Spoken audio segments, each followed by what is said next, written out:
तो आज वाले वीडियो में है ना, हम अभी इससे पहले वाला जो वीडियो था, आज वाले वीडियो के ऊपर बाद में बात करेंगे। उससे पहले मैं बता दूं, इससे पहले वाले वीडियो में ना हम जो डिस्कस किए थे वो रियल पावर के बारे में डिस्कस किए थे। मतलब पावर जो वाट वाली पावर है, वी आई कोस फाई वाला, हम डिराइव किए थे कि जो रियल पावर कैलकुलेट करते हैं वो कैलकुलेट कैसे करते हैं, उसका फॉर्मूला क्या है और उसका वो universal formula V I T, और फिर वो क्यों कैसे जो है वो टाइम का फंक्शन होती है। तो हम इंस्टेंटेनियसली मतलब किसी इंस्टेंट पे पावर जो है वो कैलकुलेट नहीं कर सकते, इसलिए हम क्या करते हैं एक ड्यूरेशन में कैलकुलेट करते हैं उसको, है ना।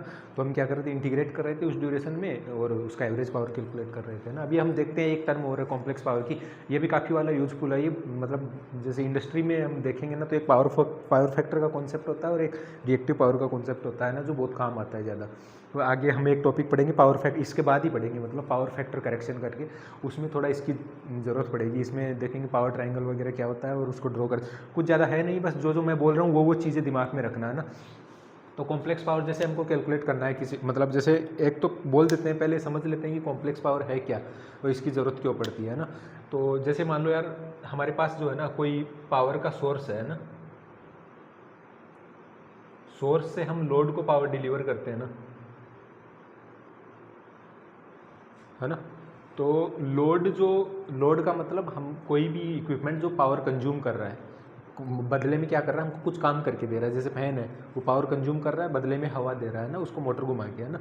तो वो क्या कर रहा है, एक्चुअली पावर कंज्यूम कर रहा है। वो पावर कंज्यूम जो कर रहा है ना, वो जो एक्चुअल में जो वर्क करती है ना पावर, वो वाली पावर जो होती है उसको रियल पावर बोलते हैं हम, है ना, रियल पावर। ठीक है। तो जैसे मान लो ये लोड जो है वो मान लो 5 किलोवाट का है, 5 किलोवाट का लोड है, तो 5 किलोवाट इस मतलब ये एनर्जी 5 किलोवाट कंज्यूम कर रहा है। तो कंज्यूम कर रहा है तो कहीं सोर्स से वो 5 किलोवाट जो है वो तार के थ्रू इसके अंदर जा रही होगी ना, ठीक है ना। तो सोर्स, अब जैसे यहाँ पे ये 5 किलोवाट पावर कंज्यूम कर रहा है, और मान लो तो सोर्स जो है उसको कितनी पावर यहाँ पे देनी पड़ेगी। मान लो इसके अंदर जो है वो मान लेते 0.5 किलोवाट या 1 किलोवाट का इसके अंदर लॉस हो जा रहा है ना। तो सोर्स जो है उसको इफेक्टिवली जो है वो 5.5 देनी पड़ेगी, है ना, 5.5 किलोवाट देनी पड़ेगी। अब मान लो जैसे सोर्स 5.5 किलोवाट दे रहा है, तो उसके कोरस्पॉन्डिंग सोर्स का कुछ वोल्टेज होगा, उसका कुछ करंट होगा, और कुछ मतलब वो पावर डिलीवर कर रहा होगा किसी पावर फैक्टर पे। तो वो करंट हम कैलकुलेट करेंगे, तो वो करंट इस वायर में से जा रहा होगा ना, है ना। तो इसके कोरस्पॉन्डिंग करंट जैसे मान लो निकल के आता है, कोई भी वी इसके अक्रॉस वोल्टेज है, उसकी इसमें से जो करंट डिलीवर कर रहा है, मान लेते हैं वो कुछ आई डिलीवर कर रहा है ना। अब ये आई डिलीवर अगर कर रहा है, तो इस 5.5 किलोवाट के कोरस्पॉन्डिंग वो वी आई कोस फाई वाला फॉर्मूला बराबर करके और आई कैलकुलेट कर लेंगे। लेकिन एक्चुअल में जब हम इसमें पावर मेजर करेंगे ना, तो मान लेते हैं आई जो है वो मान लेते 2 एम्पियर आया, मतलब जस्ट एग्जाम्पल के लिए मैं बोल रहा हूँ ना। तो एक्चुअल में हम यहाँ पे एमीटर लगा के मेजर करेंगे ना, तो ये करंट जो है ना ये 2 एम्पियर नहीं मिलेगा, प्रोवाइडेड मैं बात कर रहा हूँ एसी लोड की, है ना। ये 2 एम्पियर से ज़्यादा मिलेगा, है ना। 2 एम्पियर से ज़्यादा मिलेगा, तो इसका मतलब ये देखो 5, इस सोर्स जो है इस लोड की जितनी रिक्वायरमेंट थी वो 5 मान लो 2 एम्पियर की थी, 2 एम्पियर करंट चल जाता तो इसको 5 किलोवाट पावर मिल जाती। लेकिन एक्चुअल में जो है ना, इसमें से 2 एम्पियर से ज़्यादा पावर, 2 एम्पियर से ज़्यादा करंट चल रहा है ना, सेम 5 किलोवाट पावर देने के लिए, जबकि जरूरत 2 एम्पियर है। तो वो ऐसा क्यों हो रहा है, तो उसमें जो है इस वाले एसी के कॉन्सेप्ट में हम देखते हैं कि एक रिएक्टिव पावर का कॉन्सेप्ट होता है ना। मतलब ये जो पावर जो होती है ना एक्चुअल में, जो इस वायर में से फ्लो होती है इस लोड तक, वो एक्चुअल में जो सिर्फ रियल पावर पी फ्लो नहीं होती, उसके साथ एडिशनल पावर भी एक जो है उसका कंपोनेंट भी साथ में जो है ऑसिलेट करता है वायर के अंदर, जो जिसको रिएक्टिव क्यों बोलते हैं, क्योंकि वो पावर इस तार में से तो फ्लो हो रही है लेकिन वो कोई यूजफुल वर्क नहीं कर रही है, इसलिए हम उसको बोलते हैं रिएक्टिव पावर, है ना। वो क्या करता है, इस तार में मतलब सोर्स जो है वो सोर्स में ऑसिलेट करेगी, मतलब सोर्स से लोड, लोड से सोर्स, लोड से सोर्स, सोर्स से लोड, है ना। और अब लेकिन देखो, अब जैसे मान लो 2 एम्पियर करंट चल रहा था और ये तार मान लो आपका जो है वो 500 मीटर लंबा है, लोड जो है तो 500 मीटर लंबा तार है, तो क्या करेगा, ये 2 एम्पियर करंट चलता है, एक 2 एम्पियर की जगह मान लो 2.5 चल रहा होगा रिएक्टिव पावर की वजह से। इसमें सिर्फ रियल पावर फ्लो होनी चाहिए थी, लेकिन रियल पावर के साथ में एक पावर और फ्लो हो रही है, क्यों, और वो काम भी नहीं करवा रही, मतलब तार में से फ्लो भी हो रही है और काम भी कुछ नहीं करके आ रही है यहाँ पे, है ना। तो अननेसेसरी क्या है, तार जो होता है, कोई भी वायर होता है भाई, पावर तो हम वायर के थ्रू डिलीवर करेंगे ना, तो वो क्या करेगा, I2R लॉस। अब तार में जो लॉस होता है ना वो I2R होता है ना, ठीक है ना। अब आई 2 एम्पियर चले और एक 2.5 एम्पियर चले, तो लॉस कौन से वाले में ज़्यादा हो रहा है, 2.5 एम्पियर में 2.5 का स्क्वायर इंटू आर हो रहा है, और एक में 2 का स्क्वायर इंटू आर हो रहा है, ठीक है। तो ये पावर जो है ना आगे पीछे जाने की वजह से ये जो मतलब यहाँ पे लोड सोर्स से लोड से सोर्स जा रही है, और साथ में अननेसेसरी, अब इसमें आई जो है वो 2 की जगह 2.5 चल रहा है, एक तो 2 चलता है तो लॉस कम होता, 2.5 चल रहा है तो लॉस ज़्यादा हो रहा है, तो अननेसेसरी जो है वो इसमें क्या कर रहा है, लॉस भी करवा रहा है। तो ये एक कंपोनेंट जो है ना पावर का, जो एक्चुअल में हम एसी में देखते हैं, तो किसी भी वायर में से जो फ्लो पावर होगी ना टोटल, उस पावर को जो है वो हम एस से रिप्रेजेंट करते हैं ना, और ये एस जो होती है पावर, इसको बोलते हैं हम एपरेंट पावर। एपरेंट मतलब ये टोटल पावर का सम होती है, इस पावर और इस पावर का सम, और ये रिएक्टिव पावर है। जब इसको कैलकुलेट करेंगे तो इसका फॉर्मूला सीधा याद रख लो, है ना, वो फॉर्मूला जो है वो क्या है, P + jQ, है ना, मतलब रिएक्टिव पावर जो होती है। अब डिपेंडिंग अपॉन, अब मान लो आपका लोड इंडक्टिव है तो ये क्यू पॉजिटिव आएगा, लोड कैपेसिटिव है तो क्यू नेगेटिव आएगा, तो ये साइन जो अपने आप टेक केयर हो जाएगा, है ना। तो रिएक्टिव पावर जो, इसका फॉर्मूला आप याद रख लो, P + jQ, अगर पावर की टर्म्स में है। अगर मान लो हमको इस लोड के अक्रॉस जो है, इसी सेम लोड के अक्रॉस जो लोड कनेक्टेड है, ये लोड जो है इस किसी वायर के थ्रू कनेक्टेड होगा, तो इसके अक्रॉस क्या होगा, कुछ ना कुछ वोल्टेज होगा, और इसमें से जाने वाला कुछ करंट होगा, और सिंस हम एसी की बात कर रहे हैं तो वो साइनोसॉइड्स होंगे, है ना। तो एक्चुअल में सीधी अगर मान लो ये कैलकुलेट करनी हो ना, तो सीधा इसका फॉर्मूला है, ये जो वोल्टेज है और ये करंट का कॉन्जुगेट लेके, है ना, फेज के साथ लेना है, इनको ध्यान रखना, V और I, इन दोनों को I का कॉन्जुगेट करके साथ में ले लेंगे तो ये वाला सेम फॉर्मूला निकल के आएगा ना, मतलब पावर, इससे जो वैल्यू निकल के आएगी ना P और Q की, वो दोनों टेक केयर हो जाएगी अपने आप। इसमें V I कॉन्जुगेट करोगे तो ये A+ ये क्या है, कॉम्प्लेक्स टर्म्स है ना इसमें इंक्लूडेड। V में जो है जैसे V एंगल थीटा की टर्म होगी, ठीक है, इसके अंदर भी I एंगल कुछ फाई की टर्म होगी। अब इसको कॉन्जुगेट करके लिखेंगे तो इन दोनों को ऐड करके लिखेंगे तो ये एक कॉम्प्लेक्स नंबर निकल के आएगी ओवरऑल। तो ये कुछ A+ I/B टाइप की कॉम्प्लेक्स नंबर निकल के आएगी, ऐसा ना। और इसमें A जो होता है वो रियल वाला कंपोनेंट, तो उसको रियल पावर नाम दे देते हैं, और B वाला कंपोनेंट तो इसको रिएक्टिव पावर नाम दे देंगे। अभी आगे देखना ये कैसा धमाल करती है, ये बहुत काम की चीज़ है ना। ये रिएक्टिव पावर वाला कॉन्सेप्ट जो है, पावर फैक्टर करेक्शन वगैरह, लाइन का जो है वोल्टेज स्टेबलाइजेशन वगैरह, इन सब चीज़ों के ये सारा डिस्कस करेंगे हम। ये क्यू जो है वो कैसे, एक छोटा पैकेट बड़ा धमाका वाली बात है ना। एक तो फालतू इधर घूम घूम के सारी है ना ऐसे कर रहा है पूरी पावर की, मतलब उधर से जो डिलीवर कर रहे हैं I² R लॉस की टर्म में, एक तो इननेसेसरी करवा रहा है। अब इसका इलाज करने के लिए हम पावर फैक्टर करेक्शन में देखेंगे क्या करेंगे। अब उससे पहले एक पावर फैक्टर भी बता देता हूँ क्या होता है। जैसे ये वाली पावर, जैसे हम पावर फैक्टर देखते हैं ना, पावर फैक्टर के बारे में थोड़ा बताता हूँ क्या होता है। ये रियल और रिएक्टिव, ये तो मैथमेटिकल फॉर्मूला हुआ देखो पावर फैक्टर का। आज वाले लेक्चर में सिर्फ थ्योरेटिकल, थोड़ा मैं एक्सप्लेनेशन करूँगा इंटरेस्टिंग वे में। तो ये पावर फैक्टर जो होता है वो क्या होता है, रियल पावर और ये एपरेंट पावर का रेशियो, ठीक है।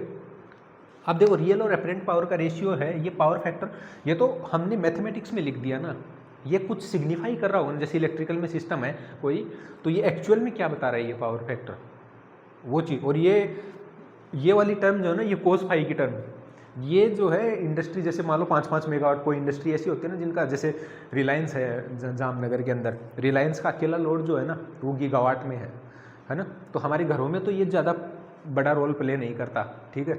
लेकिन इंडस्ट्री जो होती है ना, जैसे किन किन का लोड जो है मान लो 2 मेगावाट 3 मेगावाट, तब जो है वो ये कोस फाई, ये जो पावर फैक्टर वाली टर्म है ना, ये बहुत इंपॉर्टेंट होती है। ये ही वाली टर्म जो है ना, ये बिलिंग, जो आप बिल देखोगे ना अपना, उसमें देखो ना 2 कॉलम बने हुए आते हैं। एक कॉलम के अंदर जो होता है ना पावर फैक्टर का पेनल्टी और पावर फैक्टर सरप्लस करके 2 कॉलम आता है। तो हर इंडस्ट्री में जब भी हम कनेक्शन देते हैं ना, कोई भी इंडस्ट्री जो है अपनी, मतलब इंडस्ट्री लगाए तो पावर तो चाहिए ना उसको मशीनें वगैरह चलाने के लिए, तो उनकी जो डिमांड होती है वो मेगावाट में होती है बड़ी इंडस्ट्रीज़ की। जैसे मान लो पेप्सी को है, उसने कोई प्लांट लगाया ग्रेटर नोएडा के अंदर, है ना, तो वो ऐसा तो है नहीं 5 किलोवाट 10 किलोवाट पावर लेगा, उसकी तो डिमांड जो है, क्यों, क्योंकि मास प्रोडक्शन कर रही है, तो उसकी मशीनें 24/7 365 डेज चलती है, ठीक है। तो उनकी जो पावर की डिमांड होती है पर, मतलब जो होती है वो मेगावाट के अंदर होती है ना, वो depending upon size of the plant, है ना। तो उस टाइम जो पावर फैक्टर है ना, जैसे 0.9 से 0.87 हो गया ना, तो उस पर जो पेनल्टी, उनका बिलिंग जो है वो करोड़ों में आता है। तो करोड़ों में आता है तो पॉइंट, उनको हम एडवाइस करते हैं कि आप अपना पावर फैक्टर जो है जो हाई मेंटेन रखो। क्यों मेंटेन रखो, सारा चीज़ जो है वो आपके दिमाग में तभी क्लियर हो पाएगा जब आपको पहले ये तो पता हो कि पावर फैक्टर का फिजिकल सिग्निफिकेंस क्या है। ये तो मैथमेटिक्स में है ना सारा चीज़, ये तो मैथमेटिकली लिख दिया ना हमने उसको, है ना। तो हम इंडस्ट्रीज को बोलते हैं कि जैसे पावर फैक्टर अपना हाई मेंटेन रखना। क्यों बोलते हैं ऐसा, क्योंकि हाई मेंटेन रखना, लो मेंटेन रखने से ऐसा क्या हो जाता है ना, वो चीज़ मैं थोड़ा एक्सप्लेन कर दे रहा हूँ। तो देखो पावर फैक्टर उसके लिए समझना पड़ेगा, तो उसके लिए एक मैं आपको बढ़िया सा एग्जांपल बता दे रहा हूँ, है ना। कि पावर, पहले हम समझते हैं पावर फैक्टर क्या है, फिर आप अपना बिल चेक करना, उसमें देखो सरप्लस और पावर फैक्टर पेनल्टी दो ऑप्शन होगा। एक तो इंसेंटिव, पावर फैक्टर अच्छा मेंटेन रखा तो आपको इंसेंटिव मिलेगा, और पावर फैक्टर अगर आपने लो मेंटेन रखा तो आपको पेनल्टी लगेगी, है ना। और एक प्रिस्क्राइब लिमिट होती है, जैसे 0.9 से अबोव मेंटेन रखना होता है इंडस्ट्रीज़ को, है ना। जैसे आपके घर में भी जो है पावर फैक्टर लो होता है तो उसका पेनल्टी लग के आता है कई बार, लेकिन वो जो है वो 1 रुपया 2 रुपया वो हमको बिल में एहसास नहीं होता है ना। लेकिन जो मेगावाट में जब मतलब लोडिंग डिमांड होती है ना, तब, और जब बिल आपका जो है वो लाखों में आ रहा हो पर डे का, जैसे इंडस्ट्रीज़ का आता है, उस टाइम वो बहुत क्रिटिकल हो जाता है। तो उसको समझ लेते हैं ये है क्या चीज़, है ना। तो पहले रिएक्टिव पावर वाले दो फॉर्मूले बोले, उन दोनों को समझ लेना। तो जैसे अभी उसी रिएक्टिव पावर को समझने से पहले एक बार थोड़ा सा उसमें और बता देता हूँ। रिएक्टिव पावर के अंदर रिएक्टिव पावर बताओ पहले। हाँ, अच्छा, पावर फैक्टर देख लो क्या चीज़ होता है। तो पावर फैक्टर क्या होता है, तो पावर फैक्टर एक्सप्लेन करने से पहले तो आप देखो, हम लोग जो है ना, इसको ऐसे समझिए आप, हम लोग जो है वो डेली अमेजोन से तो आप लोग ऑर्डर करते ही हो ना। और अमेजोन से जैसे मान लो यहाँ पे जो है ना वो 3 कस्टमर है, मतलब आपके 3 फ्रेंड है ना, ठीक है। ये लोग क्या करते हैं, अमेजोन से मान लेते हैं क्या ऑर्डर कर रहे हैं, जैसे मोबाइल फ़ोन ऑर्डर कर रहे हैं मान लो, ये भी मोबाइल फ़ोन ऑर्डर कर रहा है, ये भी मोबाइल फ़ोन ऑर्डर कर रहा है, ये भी मोबाइल फ़ोन ऑर्डर कर रहा है ना। और ये है अमेजोन का स्टोर, ठीक है ना। ये तीनों कुछ ना कुछ प्रोडक्ट ऑर्डर कर रहे हैं। अब ये वाला जो है ना, ये वाला जो ये कैंडिडेट 1 है, ये कैंडिडेट 2 और कैंडिडेट 3, और मान लेते हैं कैंडिडेट 4 भी है, ठीक है। इसने जो है ना 10, मान लो, चलो ये मतलब इसने आईफोन ऑर्डर किए मान लो, ये इन चारों की मान लो दुकान है ना, ठीक है। तो ये 4 कैंडिडेट जो है, इसने जो है मान लेते हैं 10 आईफोन जो है ऑर्डर किए, ठीक है। 10 आईफोन इसने ऑर्डर किए थे अमेजोन से, ठीक है। अमेजोन ने क्या किया, इसको 10 आईफोन बेच दिया, लेकिन इसने क्या किया, 10 आईफोन में से एक रख लिया। मान लेते हैं चलो 8, इसने जो है 8 अपने पास रख लिए, ठीक है ना। 10 लेके आया, इसमें से 8 इसने रख लिए और 2 वापस से रिटर्न कर दिए, ठीक है। ऐसे ही इसने भी 10 ऑर्डर किया, मतलब इसने भी 10 आईफोन ऑर्डर किए, और इसने 10 में से मान लेते हैं 6 रिटर्न कर दिए। इसने 2 रिटर्न किए थे, इसने 4 रिटर्न कर दिए मान लो, और 6 रख लिए, है ना। 6 जो है वो अपने पास करके रखिए, ठीक है।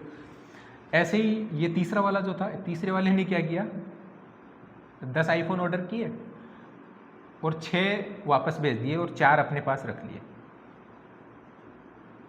ठीक है। और ये चौथा वाला भाई साहब, चौथा वाले ने क्या किया, 10 ऑर्डर किए और 1 ही रखा और 9 वापस भेज दिए, ठीक है ना। ये वाला सिनेरियो है। इससे आप एनालॉजी समझने की कोशिश करना, पावर फैक्टर का एक्चुअल में फिजिकल मीनिंग क्या होता है। अब ये बताओ, ये अमेजोन कंपनी जो है, इस चारों में से कौन सा वाला लड़का इन अमेजोन के लिए जो है वो बेस्ट कस्टमर है।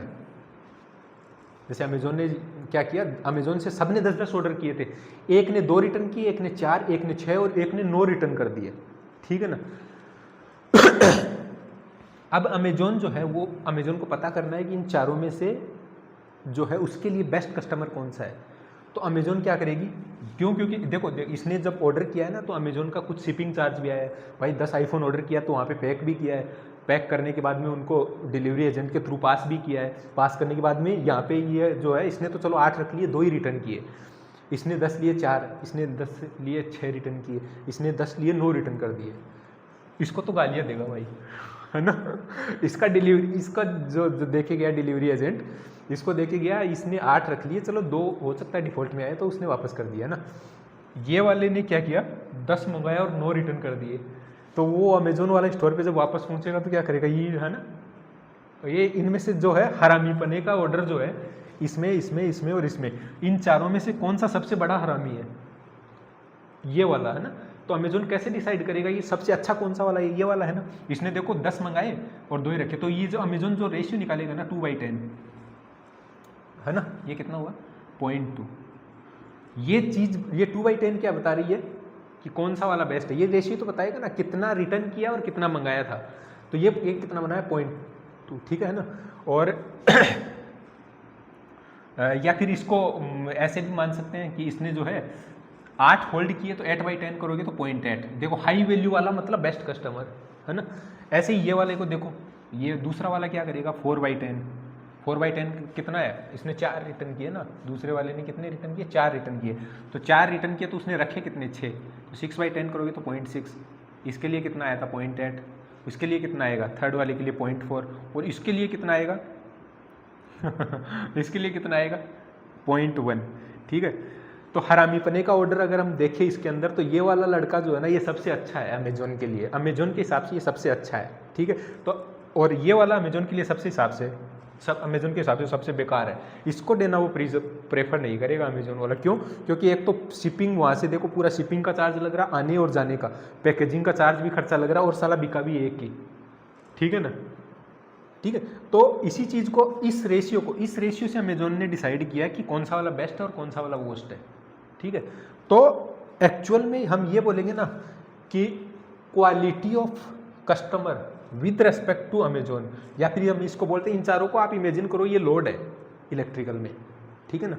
और ये वाला समझो सोर्स है, ये क्या है लोड, और ये क्या सोर्स।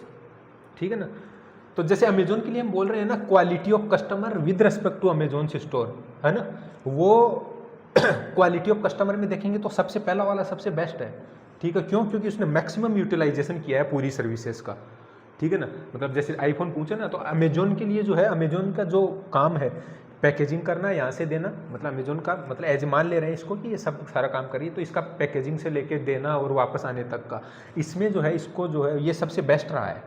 क्यों? क्योंकि इसको दिया तो उसने 8 रख लिए ना, 2 का ही वापस से हेरा फेरी, इसने तो 9 भेज दिए, तो 1 ही मंगा लेता, है ना। ठीक है। तो ऐसे ही हम जो है इसको अगर लोड मान ले, इसको सोर्स मान ले, तो हम quality of load with respect to source जो है ना, वो डिसाइड करते हैं किस बेसिस पे, पावर फैक्टर के बेसिस पे। उसको पावर फैक्टर एक्चुअल में जो बताता है कि हमने जो है एक्चुअल में जो पावर यहाँ से भेजी, उसमें से कितना एक्चुअल में जो हमने भेजी थी ना, वो क्या भेजी थी, एपरेंट पावर S।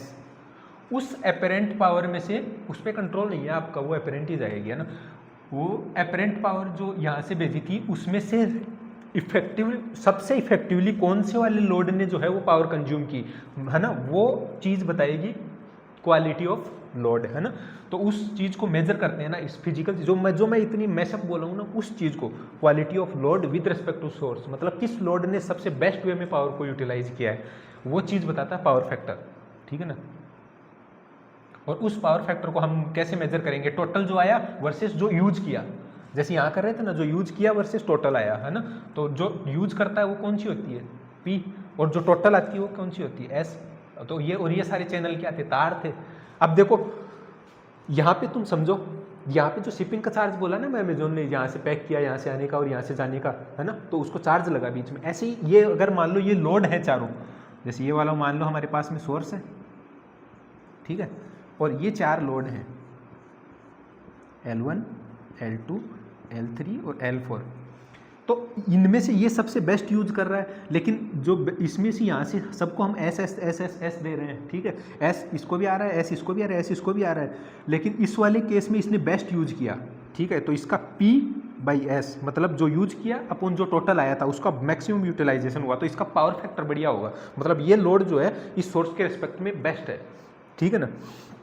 ऐसे इस वाले को, नीचे वाले को देखते जाएंगे। अब देखो सबके लिए S जा रहा था, सबके लिए S जो पावर आ रहा था, अब इस वाले ने मैक्सिमम यूटिलाइज किया, तो इसमें से जो करंट फ्लो हो रहा था ना, इसमें से जो करंट फ्लो हो रहा था वो करंट जो है मैक्सिमम P के कोरस्पॉन्डिंग था, है ना, और Q के कोरस्पॉन्डिंग कम था। इस वाले के अंदर इफेक्टिवली इसने P कम था लेकिन S तो सेम था, तो मतलब Q वाला कंपोनेंट ज़्यादा होगा, तो करंट तो इसके लिए भी सेम चला। अब इसने क्या किया, इस तार के अंदर अननेसेसरी लॉस करवा दिया। I तो पूरा सबके लिए सेम चला है ना, I सबके लिए सेम चला है, ठीक है, और सबके लिए सेम चला है। तो इस वाले ने तो क्या किया, इस वाले के लिए भी S चल के आया था, लेकिन इस वाले के लिए जो है, जो जितना चल के आया था उतना इसने जो रख लिया ना अपने पास में, वो कम रखा, इसने सबसे ज़्यादा रखा। तो इसका जो है बेस्ट यूटिलाइजेशन इसने किया, इसने कम मतलब जो इफेक्टिव यूटिलाइजेशन नहीं किया। तो इनमें से जो बेस्ट वाला जो होगा सोर्स के रिस्पेक्ट में, वो चीज़ जो है वो पावर फैक्टर बताता है। ठीक है। तो ठीक है, पावर फैक्टर का कॉन्सेप्ट वाला जो है ये समझ में आया होगा। ठीक है। अब इसी में एक कॉन्सेप्ट और बता दीजिए, जैसे पावर ट्रायंगल वाला मैं बता रहा हूँ, जैसे रिएक्टिव पावर जो है ना, मतलब जैसे तार में जो जाती है टोटल जो समझो एस जाती है, अब उसी में से कौन सा लोड डिसाइड, वो उसमें लोड डिसाइड करेगा उसने कितना उसका पावर फैक्टर है, जितना अच्छा पावर फैक्टर उतना ही बेस्ट यूटिलाइजेशन, ठीक है ना। उसमें देखो 0.8 था, मतलब वो सबसे बेस्ट था ऊपर वाले में, है ना, ठीक है। उसमें देखो सबसे वर्स्ट वाला कौन सा था, जिसका सबसे कम था। तो पावर फैक्टर जितना बढ़िया होता है, जितना 1 के क्लोज होता है, वो उतना ही बेस्ट होता है, ठीक है। तो ध्यान रखना, पावर फैक्टर बताता है quality of load with respect to source, ठीक है। तो ठीक है, पावर फैक्टर वाला ये हो गया। अभी इसमें एक वो बता देता हूँ थोड़ा, पावर ट्राइंगल, है ना। तो जैसे अभी हमने एस लिखा था ना, वो क्या लिखा था, पी प्लस जे क्यू, है ना, पी प्लस जे क्यू। तो अब पी तो इसमें हमेशा ही पॉजिटिव होता है, ठीक है, पी हमेशा पॉजिटिव होता है। तो क्यू, अब क्यू जो है ना वो पॉजिटिव भी हो सकता है, नेगेटिव भी हो सकता है, वो डिपेंड करता है इंडक्टिव नेचर या कैपेसिटिव नेचर का है, किस तरह का लोड है। तो इस कॉम्प्लेक्स नंबर को, जैसे मान लो ये वाला मान ले, तो मैं ले लेता हूँ क्यू और ये ले लेता हूँ क्यू, है ना। ये वाला कॉम्प्लेक्स नंबर जो है, या ये तो हमेशा पॉजिटिव रहेगा, इसका मतलब ये वाला साइड, ये वाला एक्सिस, है ना, पॉजिटिव एक्सिस कौन सा है, पावर वाला, ये, इसमें माइनस पी है, इधर में माइनस क्यू, है ना, ठीक है। अब ये वाला क्यू पॉजिटिव भी हो सकता है, क्यू नेगेटिव, क्यू का दो ही वैल्यू होगा, नेगेटिव या पॉजिटिव, है ना, या फिर जीरो होगा, ठीक है। तो अगर मान लो क्यू पॉजिटिव हुआ, ठीक है, तो वो इस क्वाड्रेंट में यहाँ कहीं लाई करेगा पी और क्यू, मतलब जैसे 5 किलोवाट और 3 MVAR, 3 kVAR हो गया। रिएक्टिव पावर को किस में मापते हैं, वोल्ट एम्पियर रिएक्टिव में। तो मान लेते हैं ये 5 किलोवाट है, ये 5 kVAR है, तो ये 5 एक्सिस पे यहाँ और 5 यहाँ पे, तो ये वाला जो है इस क्वाड्रेंट में लाई करेगा अगर पॉजिटिव हुआ तो। तब हमारा जो ट्राइंगल होगा, ये वाला होगा P और ये वाला होगा Q, और इस P और Q का जो है स्क्वायर रूट करके ऐड कर देंगे ट्राइंगल में, तो ये आ जाएगा S वाला। तब अगर मान लो इंडक्टिव लोड होता है, इंडक्टिव लोड के केस में Q पॉजिटिव होता है, तब हम बोलेंगे कि पावर ट्राइंगल कुछ इस तरह का बनता है ना, इंडक्टिव लोड के केस में। अब मान लो कैपेसिटिव लोड होगा तो Q नेगेटिव आएगा, लेकिन P तो हमेशा ही पॉजिटिव रहना है, तो उस केस में क्या होगा, Q जो है नेगेटिव इस वाले क्वाड्रेंट में कहीं लाई करेगा, P, -Q, है ना। तो इस क्वाड्रेंट में लाई करेगा तो P तो सेम ही है और Q ये होगा, ठीक है। तो ये कुछ इस तरह का ऐसा आएगा उस केस में। तो ये वाला जो पावर ट्राइंगल है, ये कैपेसिटी के केस में सेम अपोजिट हो जाएगा ना, ठीक है। ये वाला चीज़ जो है, ये वाला ही, ये जो पावर ट्राइंगल है, यही मैं पूरे पावर फैक्टर करेक्शन में पढ़ाऊंगा। बता रहा हूँ मैं, पावर फैक्टर जो है ना बहुत इंपॉर्टेंट है। बिलिंग वगैरह तुम सोचो, वो कंट्रीब्यूट करता है रेवेन्यू के अंदर, डिस्कॉम्स जो है ना उनके रेवेन्यू में अच्छा खासा वो करता है कंट्रीब्यूशन। अगर किसी भी इंडस्ट्री वाले ने अपना लोड जो है उसका पावर फैक्टर जो है 0.9 से उनको रिकमेंडेड होता है, ये इलेक्ट्रिसिटी सप्लाई कोड और इलेक्ट्रिसिटी एक्ट के हिसाब से, है ना, उनको 0.9 मेंटेन रखना ही पड़ेगा, ठीक है। अगर नहीं रखे मेंटेन तो पेनल्टी लगेगी, और पेनल्टी लगेगी तो डिस्कॉम के लिए तो बढ़िया रेवेन्यू आएगा उनका, क्यों। और डिस्कॉम का पेनल्टी लगाना वाजिब भी है ना भाई। यहाँ से देखो ना, डिस्कॉम क्या है, सोर्स है, वो दे रहा है उसको पावर, अब उसने अच्छे से यूज़ नहीं किया तो उसके नेटवर्क में तो लॉस करवा रहा है ना, तो लॉस का पैसा कहाँ से लेगा, बिल में डाल के देगा कंज्यूमरों से, धंधा तो इसीलिए कर रहा है, ठीक है ठीक है ना।